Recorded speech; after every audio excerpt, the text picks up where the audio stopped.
Assalamualaikum warahmatullahi wabarakatuh. Sebelumnya perkenalkan, nama saya Muhammad Nofri Ibrahim dan di sini saya ingin mempresentasikan mata kuliah manajemen perubahan pada perusahaan PT Astra Honda Motor. Sebelumnya kita masuk yang pertama, yaitu profil entitas dan konteks organisasi. Sinergi global dan lokal. Honda dan Astra Motor merupakan salah satu penggabungan kekuatan manufaktur global dan distribusi lokal kepemilikan 50-50. Jadi Astra Motor dan Honda itu saling berhubungan. Berdiri sejak tahun 1971, pemimpin pasar otomotif nasional dengan pangsa pasar 70%. Apalagi di Indonesia merupakan salah satu mayoritas pengguna sepeda motor. Untuk skala operasionalnya yaitu 4 fasilitas pabrik utama, 4.200.000 unit per tahun. Pabriknya juga ada di Sunter, Pengangsaan 2, dan juga pabrik Cikarang dan Karawang. Untuk pusat manufaktur sendiri terintegrasi koordinasi fungsional. Setiap pabrik memiliki peran strategis. Karawang sebagai fasilitas terbaru tahun 2014 menjawab lonjakan permintaan domestik dan ekspor. Struktur organisasi dibagi menjadi beberapa direktorat untuk mendukung kompleksitas operasional skala besar. Yang pertama di Sunter itu ada kantor pusat dan perakitan utama dari AHM itu sendiri. Pengangsaan itu merupakan salah satu tempat pusat pelatihan dan komponen, dan di Cikarang itu ada fasilitas perakitan yang sangat besar. Kemudian karakteristik perubahan dan transformasional. Yang pertama ada teknologi. Beralih dari mekanik IC menuju teknologi elektrokimia atau baterai dan sistem kontrol perangkat lunak.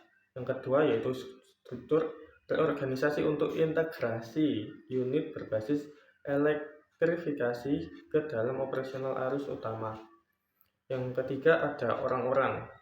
Untuk menjawab tantangan krisis iklim dan digitalisasi industri otomotif, perubahan di AHM diklasifikasikan sebagai plan change yang bersifat radikal mengacu pada teori Robbins. Jadi AHM sendiri itu ingin merubah yang sebelumnya motor menggunakan bahan bakar bensin dan sejenisnya. Sekarang AHM sedang berusaha untuk merubah dari bensin menuju listrik. Roadmap sepeda motor listrik tahun 2030. AHM merespon visi global Honda untuk mencapai netralitas karbon pada tahun 2040-an, lalu melalui strategi domestik yang agresif.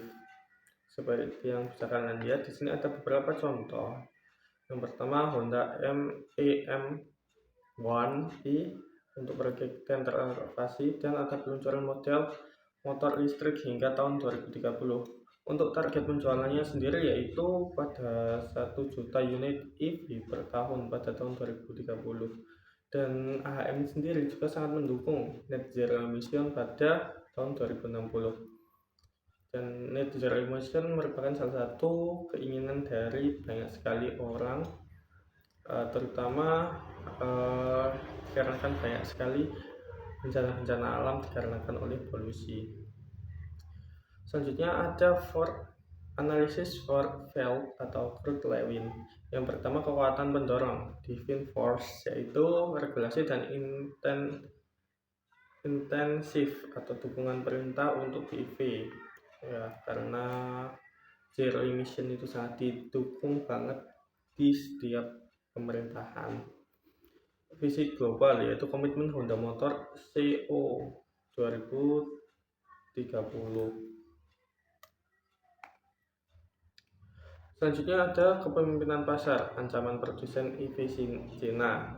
Dan selanjutnya ada strategi grup Astra, jaringan distribusi dan pembiayaan yang luas. Selanjutnya ada penghambat atau resisting force. Selanjutnya ada penghambat atau restraining force.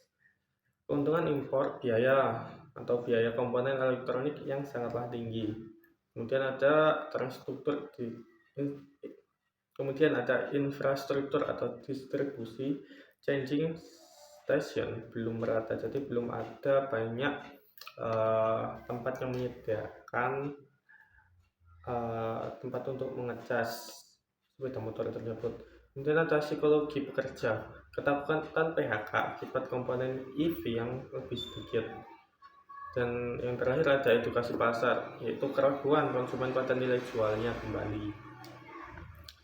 Selanjutnya ada identifikasi dan pemetaan stakeholder.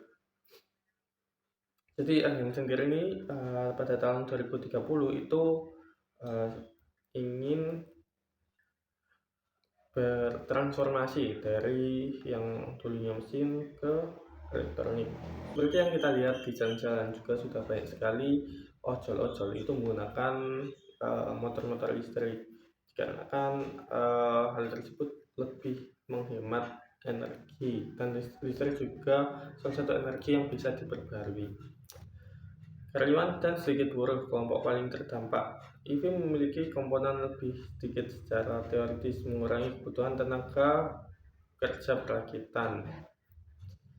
Kemudian untuk vendor dan pemasok, sikapnya yaitu cemas dan akan kehilangan pekerjaan kawasan industri Bekasi atau Karawang. Vendor dan pemasok lokal mengancam kelangsungan hidup. Sekitar 30% produsen komponen lokal yang hanya memiliki kapabilitas mesin ICE. Sikapnya yaitu membutuhkan bimbingan untuk transisi kapabilitas produksi. Selanjutnya ada pemegang saham menurut profitabilitas dan target ESG. Dan yang terakhir ada konsumen, yaitu fokus untuk peace of mind dan infrastruktur. Strategi mengatasi resistensi, reskilling, dan upscaling. AHM melakukan investasi besar dalam pelatihan teknisi bagi karyawan existing untuk merubah kompetisi mekanik menjadi mekatronika. Jadi yang sebelumnya dari hanya mesin-mesin aja, sekarang dari AHM sendiri itu sedang mencoba memperbaiki skill-skill yang dimiliki oleh karyawannya, yaitu berubah menjadi istilahnya elektronik gitu. Enggak hanya mesin-mesin biasa, tapi ada sisi elektroniknya mulai sekarang. Komunikasi terbuka, sosialisasi visi One Heart baru, partisipasi dialog, just transition dengan serikat pekerja, fasilitas membangun ekosistem penukaran baterai. Ada 8 rencana implementasi, 8 langkah Kotter. Yang pertama adalah urgensi dan koalisi, yaitu membangun kesadaran krisis lingkungan dan integrasi unit bisnis elektrifikasi. Kemudian ada visi dan komunikasi Astra pada tahun 2030, sustainability aspiration dikomunikasikan lewat slogan One Heart, seperti yang biasanya ada di iklan CCTV, yaitu selalu ada One Heart setiap ada promosi dari Honda Astra. Selanjutnya ada quick wins, lokasi Honda IM1 dan I, dan penyediaan armada operasional KTT G20. Selanjutnya ada perluasan jaringan ISOP di 1200 lokasi dan integrasi SIBD pada April 2025. Selanjutnya ada operasional hijau dan ekosistem digital. Pabriknya sedang diusahakan menjadi pabrik yang ramah lingkungan. Pemasangan panel surya 8.760 kW untuk mengurangi emisi 8.246 ton CO2 per tahun. Yang selanjutnya adalah layanan mobilitas, evolusi dari penjualan kendaraan menjadi penyedia layanan penukaran baterai yang terintegritas. Indikator dan keberhasilan dan evaluasi. Target penjualan EV 2030 mencapai 1 juta unit. Jaringan ESOC itu didirikan 1.200 lokasi. Untuk kapasitas panel surya yaitu 8.760 kWp. Formula keberhasilan perubahan AHM berusaha memastikan bahwa hasil kali dari A, B, dan D selalu lebih besar daripada biaya transisi X. Mungkin itu saja presentasi dari saya. Kurang lebihnya mohon maaf. Sekian. Wassalamualaikum warahmatullahi wabarakatuh.